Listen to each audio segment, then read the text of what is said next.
Chapter 5 Women Change the World. In the previous chapter, we saw how women's work in the home is not recognized as work. We also read how doing household work and taking care of family members is a full time job and there are no specific hours at which it begins or ends. In this chapter, we will look at work outside the home and understand how some occupations are seen to be more suitable for men than for women. We will also learn about how women struggle for equality. Getting an education was and still is one way in which new opportunities were created for women. This chapter will also briefly trace the different types of efforts made by the women's movement to challenge discrimination in more recent years. Fewer opportunities and rigid expectations. A lot of the children in Rosie's ma'am's class drew women as nurses and men as army officers. The reason they did this is because they feel that outside the home too, women are good at only certain jobs. For example, many people believe that women make better nurses because they are more patient and gentle. This is linked to women's roles within the family. Similarly, it is believed that science requires a technical mind and girls and women are not capable of dealing with the technical things. Because so many people believe in these stereotypes, many girls do not get the same support that boys do to study and train to become doctors and engineers. In most families, once girls finish school, they are encouraged by their families to see marriage as their main aim in life. It is important to understand that we live in a society in which all children face pressure from the world around them. Sometimes these come in the form of demands from adults. At other times, they can just be because of unfair teasing by our own friends. Boys are pressurized to think about getting a job that will pay a good salary. They are also teased and bullied if they do not behave like other boys. You may remember that in your class 6 book you read about how boys at an early age are encouraged not to cry in front of others. Learning for change. Going to school is an extremely important part of your life. As more and more children enter school every year, we begin to think that it is normal for all children to go to school. Today, it is difficult for us to imagine that school and learning could be seen as out of bounds or not appropriate for some children. But in the past, the skill of reading and writing was known to only a few. Most children learned the work their families or elders did. For girls, the situation was worse. In communities that taught sons to read and write, daughters were not allowed to learn the alphabet. Even in families where skills like pottery, weaving, and craft were taught, the contribution of daughters and women was only seen as supportive. For example, in the pottery trade, women collected the mud and prepared the earth for the pots. But since they did not operate the wheel, they were not seen as potters. In the 19th century, many new ideas about education and learning emerged. Schools became more common and communities that had never learned reading and writing started sending their children to school. But there was a lot of opposition to educating girls even then, yet many women and men made efforts to open schools for girls. Women struggled to learn to read and write. Let us read about the experience of Ras Sundari Devi 1800 to 1890, who was born in West Bengal. Some 200 years ago, at the age of 60, she wrote her autobiography in Bangla. Her book titled Amar Jeevan in the first known autobiography written by an Indian woman. Ras Sundari Devi was a housewife from a rich landlord family. At that time, it was believed that if a woman learned to read and write, she would bring bad luck to her husband and become a widow. Despite this, she taught herself how to read and write in secret well after her marriage. I would start working at dawn and I would still be at it until well beyond midnight. I had no rest in the between. I was only 14 years old at the time. I came to nurture a great longings. I would learn to read and I would read a religious manuscript. I was unlucky in those days, women were not educated. Later, I began to resent my own thoughts. What is wrong with me? Women do not read. How will I do it? Then I had a dream. I was reading the manuscript of Chaitanya Bhagat, the title of a saint.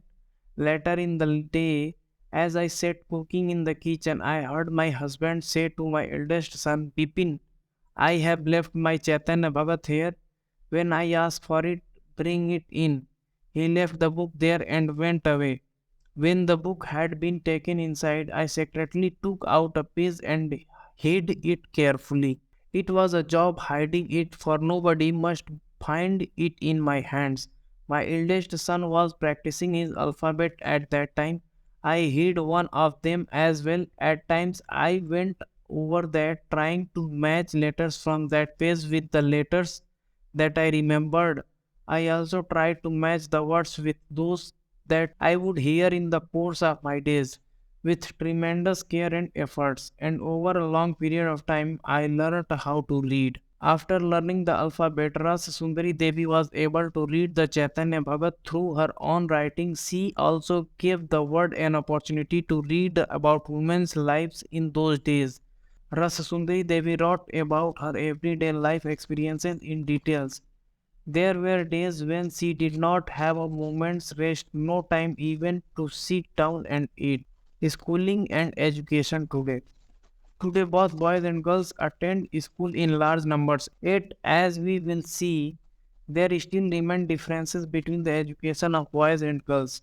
India has a census every 10 years, which counts the whole population of the country. It also gathers detailed information about the people living in India, their age, schooling, what work they do, and so on.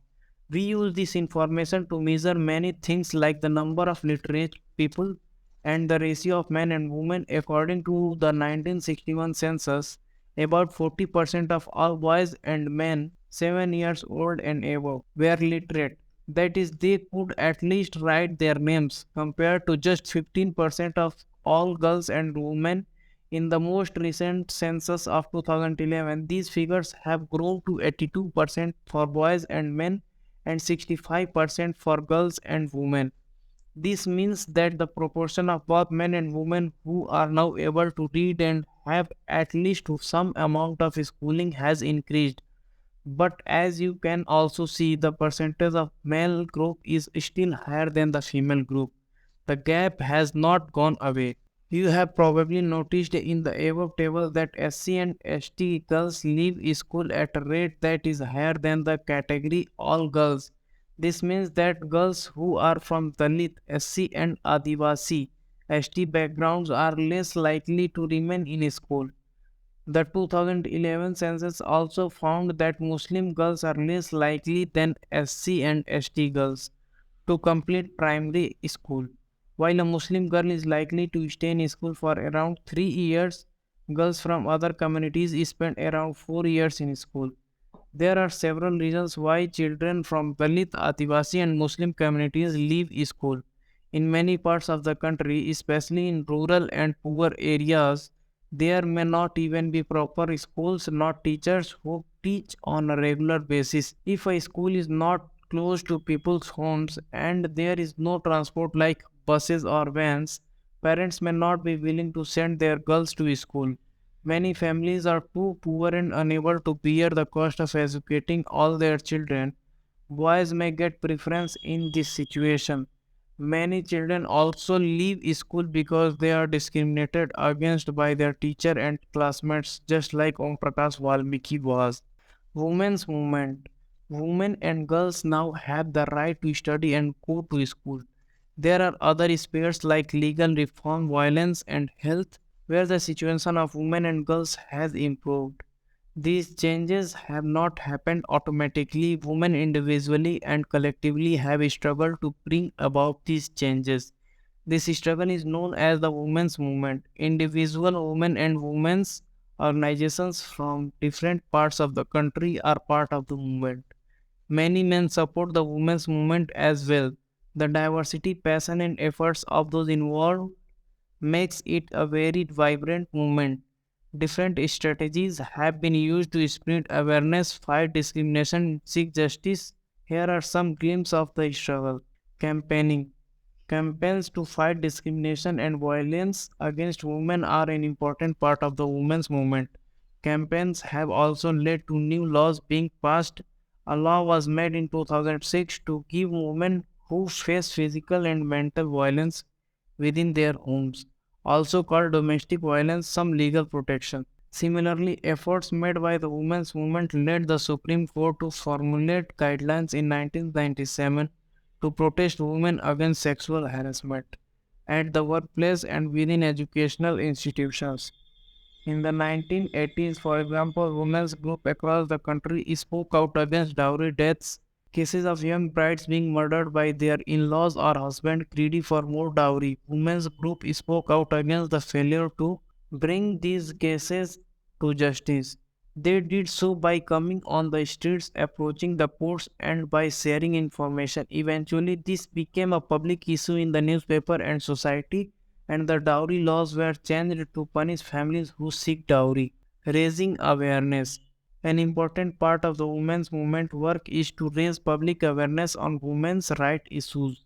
Their message has been spread through street plays, songs, and public meetings. Protesting. The women's movement raises its voice when violations against women take place, or, for example, when a law or policy acts against their interests. Public rallies and demonstrations are a very powerful way of drawing attention to injustice. Showing solidarity.